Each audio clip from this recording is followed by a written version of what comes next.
Halo, Assalamualaikum warahmatullahi wabarakatuh. Perkenalkan, saya Aira Nastasya, NIM 2022-33196. Kali ini kita akan belajar Bahasa Indonesia materi Sadlaragam.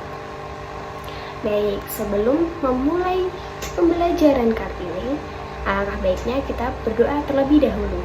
Berdoa menurut agama dan kepercayaan masing-masing. Berdoa mulai. Berdoa selesai. Baik. Sebelum memulai pembelajaran kali ini, kita akan menyanyikan lagu wajib nasional. Kali ini kita akan menyanyikan lagu Garuda Pancasila.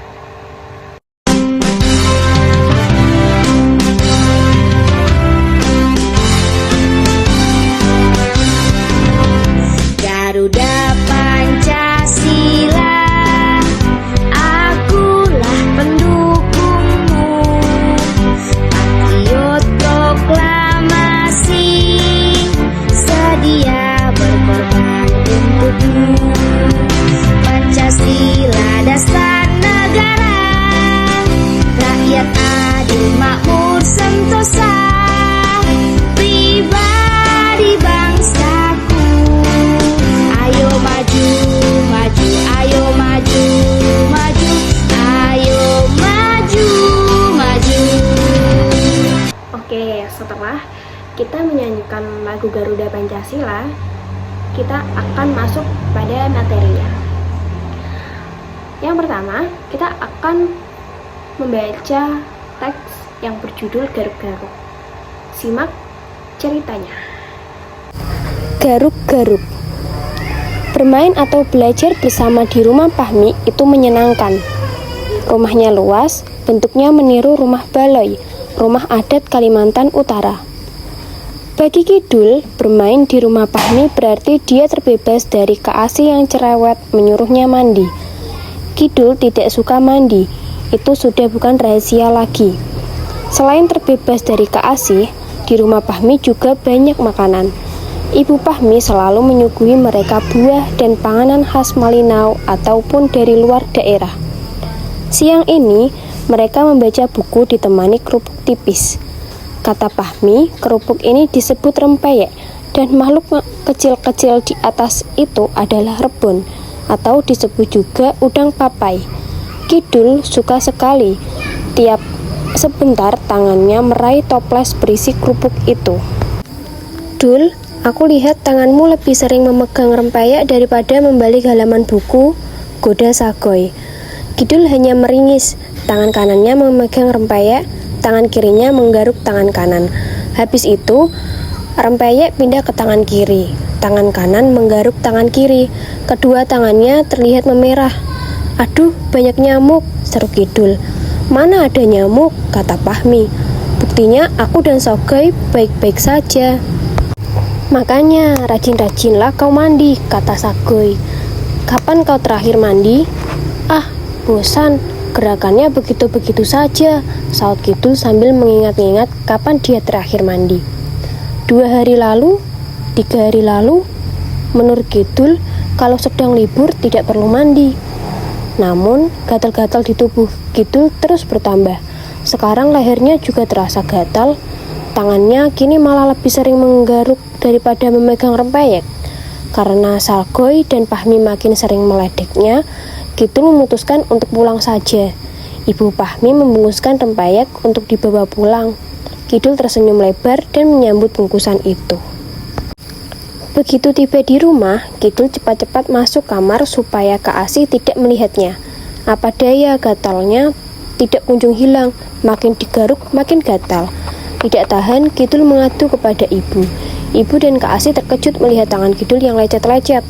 Sebelum Kak Asih bersuara, ibu sudah berkata tegas, "Kita harus ke dokter." Dokter Tuti yang memeriksa Kidul menyapa dengan ramah. Ini sepertinya alergi. Tadi makan siangnya pakai apa? Telur? Udang? Tiba-tiba Kidul teringat makhluk kecil-kecil di atas rempeyek. Ah, itulah penyebabnya. Jadi, bukan karena tidak mandi? Tanya Kidul gembira. Dokter Tuti tertawa. Memang, gatal-gatalmu ini karena alergi terhadap udang papai. Namun, bukan berarti tidak mandi itu bagus. Lecet-lecetmu ini bisa menjadi infeksi parah karena kuman-kuman yang ada di kulit. Kita mandi supaya tubuh kita bersih, bebas dari kuman. Aduh, ternyata Kidul tetap harus mandi. Mungkin dia harus memikirkan cara mandi yang berbeda supaya tidak membosankan.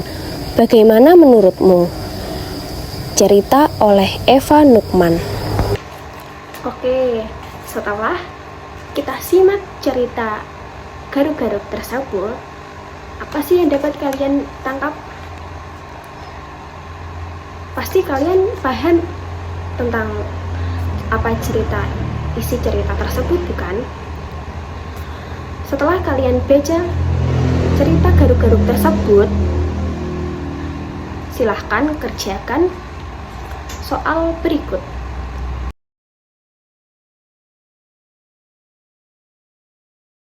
Sudah selesai kan semuanya? Kalau sudah, marilah kita bahas soal-soal tadi. Yang pertama, apakah ide pokok cerita ini? Apa sih itu ide pokok? Ide pokok adalah gagasan utama atau pikiran utama yang menjadi inti dari sebuah paragraf. Ide pokok dapat terletak di awal, akhir, atau awal dan akhir, tergantung jenis paragrafnya.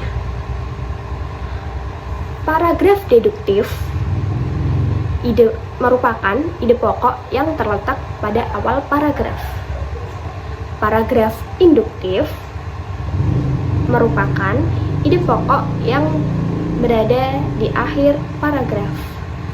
Sedangkan paragraf deduktif, induktif merupakan ide pokok yang terletak pada awal dan akhir paragraf. Jadi, apa tadi jawaban yang pertama? Soalnya kan, apakah ide pokok cerita ini? Jadi, jawabannya ide pokok cerita garuk-garuk yaitu menjaga kebersihan tubuh dengan mandi. Yang kedua, apakah nama daerah yang menjadi latar belakang tempat cerita ini? Gimana latar belakangnya?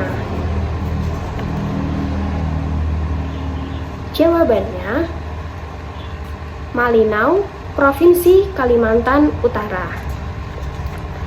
Soal nomor 3. Di rumah siapakah Fahmi, Kidul, dan Sagoy suka berkumpul? Jawabannya, di rumah Fahmi. Nomor 4. Mengapa mereka suka berkumpul di tempat itu? Jawabannya, karena rumah Fahmi luas dan banyak makanan. Soal nomor 5. Mengapa Kidul tidak suka mandi? Jawabannya, karena menurut Dul, mandi itu membosankan. Nomor 6. Apa yang disampaikan Dokter Tuti tentang alergi Kidul?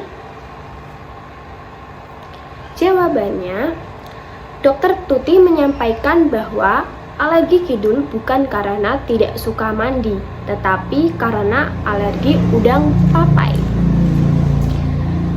Jadi, apa sih itu alergi? Alergi dapat diartikan perubahan reaksi tubuh terhadap kuman-kuman, penyakit, atau keadaan sangat peka terhadap penyebab tertentu, seperti zat, makanan, serbuk, keadaan udara, asap, dan lain sebagainya, yang dalam kadar tertentu tidak membahayakan untuk sebagian besar orang. Oke, mungkin cukup itu dulu yang dapat saya sampaikan tentang materi sehat olahragaku. Tetap semangat belajar kasih. Assalamualaikum warahmatullahi wabarakatuh. Bye bye.